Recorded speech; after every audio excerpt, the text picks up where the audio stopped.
এক একজনের আমল অনুযায়ী এই জান্নাতে ঢুকবে।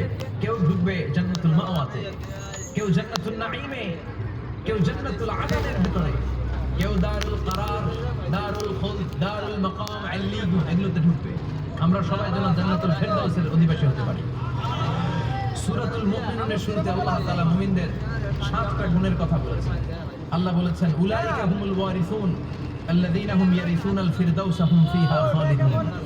এই 10টা আয়াতের ভিতরে যেই 7টা গুণের কথা আছে, কোন ব্যক্তি, কোন মুমিন বান্দা যদি এই 7টা গুণ নিজের মধ্যে ধারণ করতে পারে, তাহলে বাবা মারা গেলে ছেলে যেমনি বাবার সম্পদের ওয়ারিশ হয়ে যায়, ওই মুমিন বান্দাগুলো জান্নাতুল ফিরদাউসের ওয়ারিশ হয়ে যায়।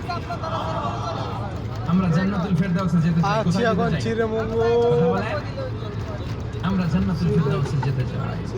জান্নাতের মেহমান হয়ে যখন জান্নাতীরা যাবে, জান্নাতের জন্য ওয়েলকামিং রিসেপশন থাকবে। ফেরেশতারা ডাকে ডেকে রেড কার্পেট রিসেপশন, লাল গালিচার সংবর্ধনা দিয়ে জান্নাতীদেরকে একে একে ডেকে ডেকে পেছন থেকে হাঁকিয়ে হাঁকিয়ে জান্নাতের ভেতরে ঢুকাই দিবে। পড়েন সুবহানাল্লাহ।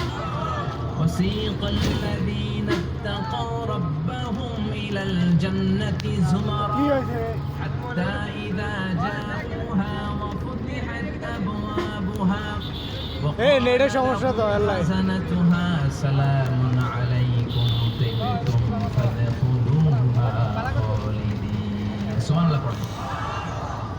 জান্নাতীদেরকে বিচার শেষে যখন জান্নাতে নেওয়া শুরু করবে, লক্ষ লক্ষ কোটি কোটি জান্নাতী জান্নাতের দিকে ছুটতে শুরু করবে। ছুটতে ছুটতে দেখবেন প্রধানমন্ত্রী যদি কোনো এলাকায় শুভাগমন করে, প্রধানমন্ত্রীর স্টেজে ওঠার আগে কয়েকটা গেট আছে না?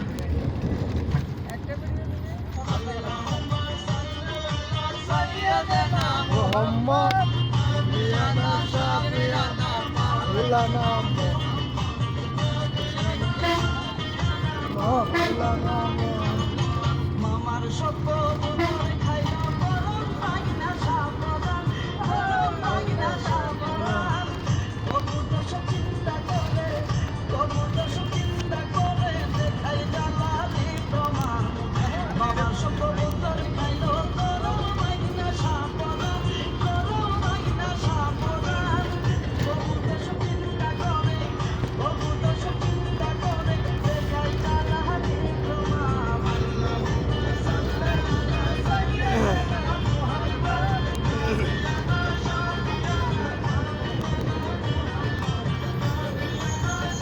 ও ভাই রে